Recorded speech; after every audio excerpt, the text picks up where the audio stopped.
இனி வீட்லயே பானிபூரி செய்யலாம் எல்லாரும். ஆச்சி பானிபூரி கிட்.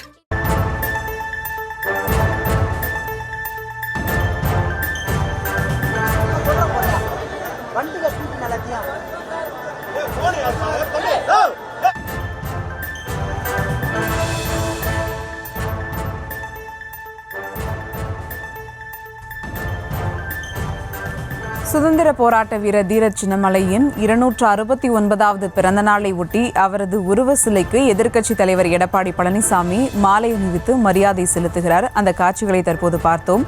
கூடுதல் விவரங்களோடு இணைகிறார் செய்தியாளர் லதா. வணக்கம் லதா, விவரங்கள். வணக்கம்.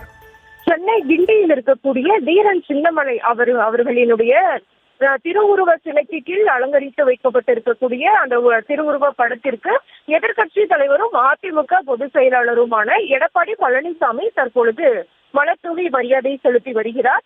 விடுதலை போராட்ட வீரரான தீரன் சின்னமலைக்கு இன்று 269வது பிறந்த நாள். அந்த வகையில அவரினுடைய பிறந்த நாளையொட்டி சென்னை கிண்டியில் இருக்கக்கூடிய அவரினுடைய திருவுருவ சிலைக்கு அரசு மரியாதை செய்யப்பட்டது. தொடர்ந்து அரசியல் கட்சி தலைவர்கள் மரியாதை செலுத்தி வருகிறார்கள். அந்த வகையில் தற்பொழுது எதிர்க்கட்சி தலைவரும் அதிமுக பொதுச் செயலாளருமாக இருக்கக்கூடிய எடப்பாடி பழனிசாமி தற்பொழுது மரியாதை செலுத்தி வருகிறார்.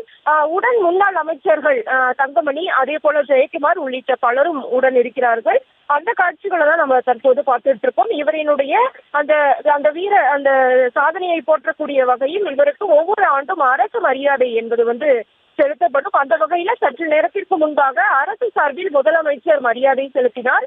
தொடர்ந்து தற்பொழுது மற்ற அரசியல் கட்சி தலைவர்கள் மரியாதை செலுத்தி வரக்கூடிய சூழல்ல எதிர்கட்சி தலைவராக இருக்கக்கூடிய எடப்பாடி பழனிசாமி தற்பொழுது மரியாதை செலுத்தினார். உடன் முன்னாள் அமைச்சர்கள் ஜெயக்குமார், தங்கமணி, வளர்மதி, அதே போல சென்னையை சேர்ந்த மாவட்ட செயலாளர்கள் எல்லாம் உடன் இருக்கிறார்கள். அதே போல இந்த பகுதியில பார்த்தோம் அப்படின்னா 200க்கும் மேற்பட்ட அதிமுக தொண்டர்களும் குவிந்திருக்கிறார்கள்.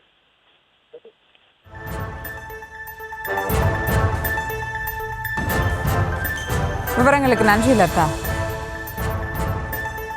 இனி வீட்லயே பானிபூரி செய்யலாம் எல்லாரும். ஆச்சி பானிபூரி கிட்.